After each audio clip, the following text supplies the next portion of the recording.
Hey, Billy the Pig here. Thank you for joining me today. If you're new to the channel, we talk about recovery and spirituality here, with occasional side trips into other kinds of disciplines that can support us in recovery. Well, let's get on to today's topic. This is a follow-up. I guess we'd make it part 3B of mistakes made and lessons learned. And it's about beliefs. What they are, how they serve us well, and how they serve us poorly. A definition I've heard from a couple of people I respect. The definition I've heard for a belief is that it is a thought I think repeatedly and I accept as being true. Seems pretty obvious. I'm glad that you signed in on this channel so you could hear such deep insight, right? But really it is just a default thought. Why do we have them? I suspect, now this is purely my theory, which is based on my extensive education in neurobiology and psychology that I received at truck driving school. No, but one of the things I have been led to understand is that the brain is extremely what you'd call resource intensive. It tends to use a disproportionately high amount of the oxygen, glucose, and blood flow of the human body. It's like, what, a couple, 3 pounds? So, if you got a 200-pound person, the brain is 1 or 1.5% of their body mass, and it uses like 10 or 15% of the resources of the body. So it's an energy hog. Another thing that's been told to me is that both the brain and the body tend to do everything at as low a cost as possible. That if there is an easy way of doing something, and that's why we have things like muscle memory, because it's more costly to have to sit and figure how to move one foot, pick it up, move it forward, set it down, shift the body so we don't fall while we're balancing on one foot. And it goes to a part of the brain that has pretty rapid access, and it doesn't have to go through the whole brain. You learn how to walk, and it happens on autopilot, requiring minimal processing. That means less processing is less energy, more efficient, uses less resources. That's how it was explained to me. Now here's my theory. We have beliefs for the same reason. That we think thoughts, we think a thought, and we accept it as true. And if we continuously keep thinking this thought, then it gets filed away as, okay, this is the way it is. This is a belief. And then we can jump to it quickly without a lot of mental effort, requiring less resources, less thinking. It frees up neurons to do other processes so we can think more quickly about other things. And we have more space for memory. Okay? That's the theory I'm rolling with at the moment. I think that's why we have beliefs. they could serve us well. If we see something, hear something, experience something, a belief can keep us out of trouble. You know, we fall down and it hurts. So if we're walking in a precarious place where there's no guardrail and you can slip and fall, you just look at this and you believe that this is kind of hazardous. And you don't have to sit mentally process. Beliefs can help. Beliefs can also limit us. And that's what I wanted to talk about. I'm going to give you a case study.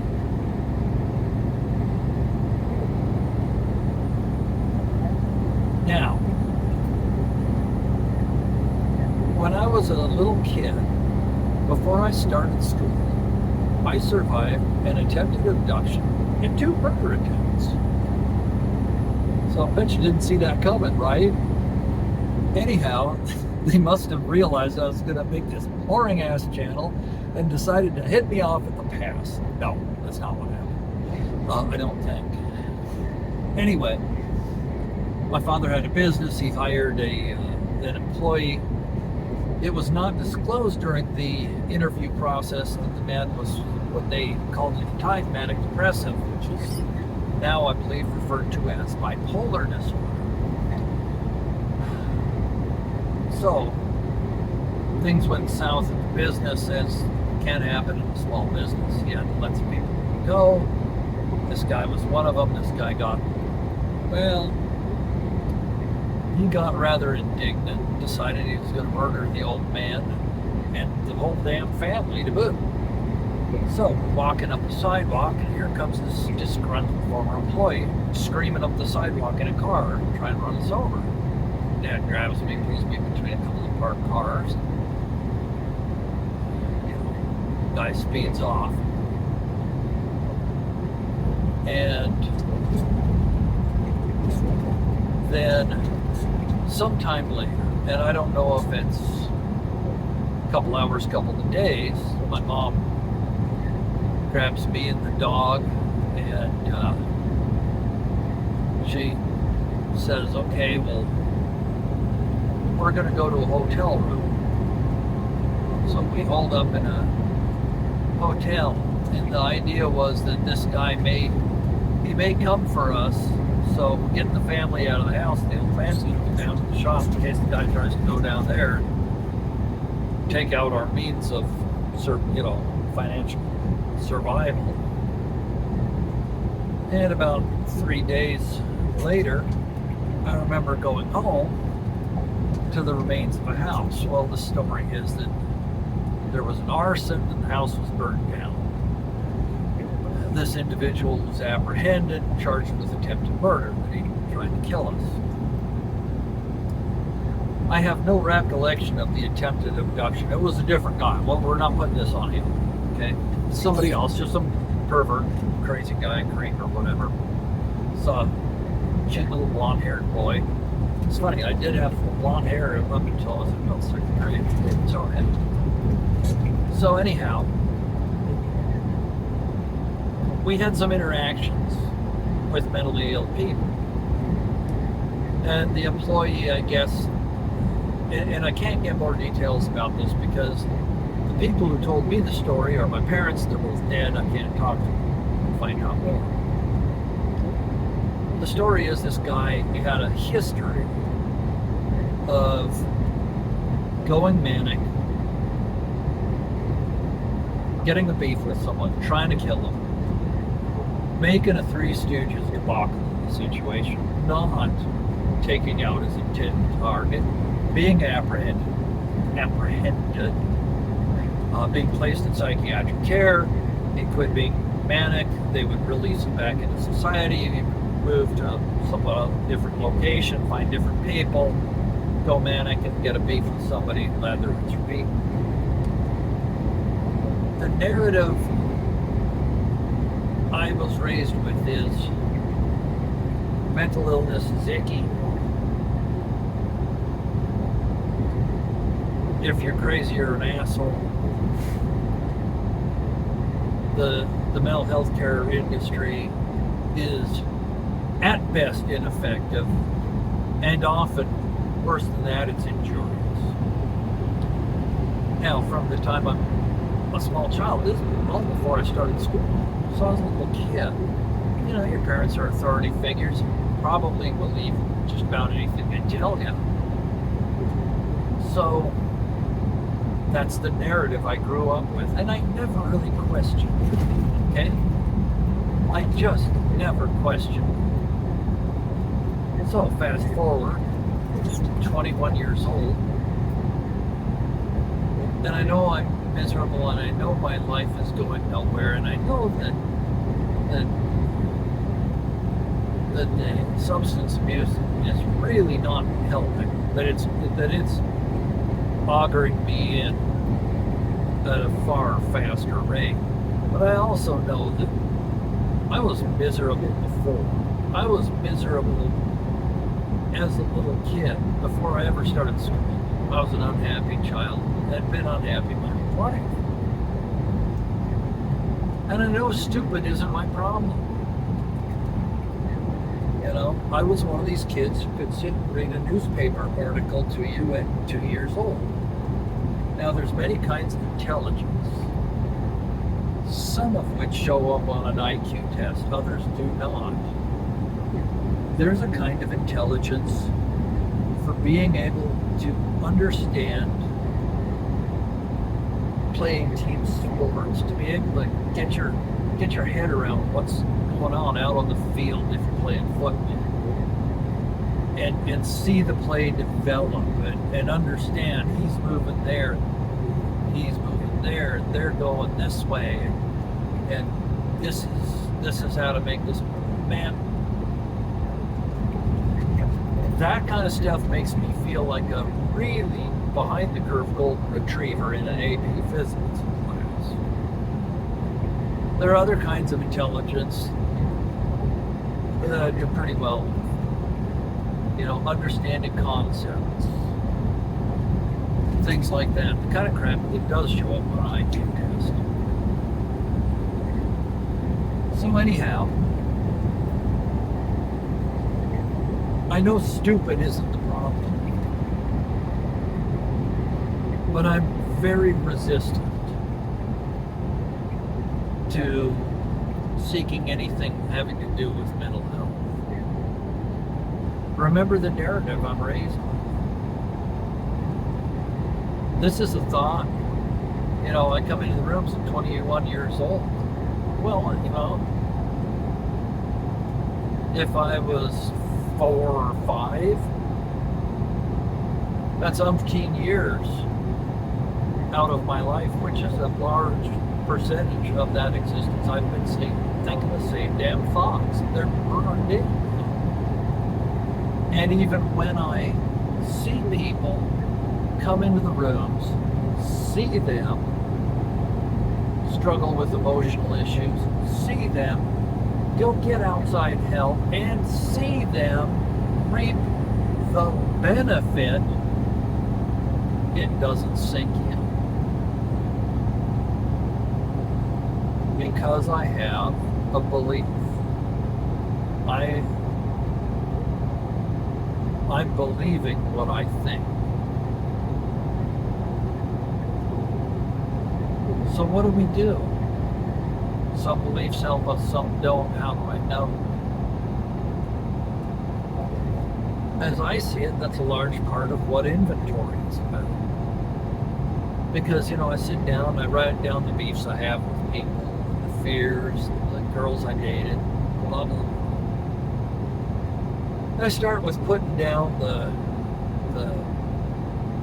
physical world stuff about it. You know, this is who was involved, this is what went down.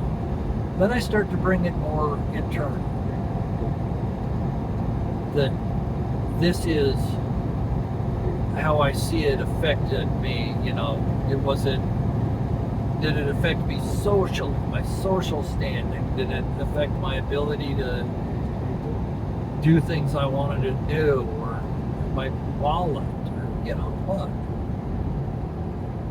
And at the end of this process, I sit down with all these columns on this list, and I talk with somebody I respect, and we kind of pull the thread on this. And what's shown to me is the story I've been telling myself. What is the underlying belief? People use the phrase defects of character, and I was very resistant to that for a long time because I thought that meant that, well, it means I'm inherently flawed, I'm inherently broken, I'm inherently not good enough. And there may be flaws and or defects and or rusty spots in my character. There could be. But realistically, the thing that's been kicking me in the cubes is believing these thoughts that I think and have thought for a long time and no longer question. Because those beliefs drive the attitudes, they drive the actions, they drive the whole mess. You know, they drive the whole thing. So anyway, that's a bit about beliefs, perhaps why we have them, and what we can do with them. Pull them out, light of day, and discuss them. So if that was interesting or informative to you, well, look at what you're identifying with, man. Seek immediate help. Talk to your sponsor, Dr. Phil, Oprah Winfrey, somebody. If you have comments or suggestions, go ahead and put them in the comments down below. I do welcome them. And as always, whatever you're up to, wherever you are, I do hope you are safe, well, and happy. And until next time, we'll see you out on the road.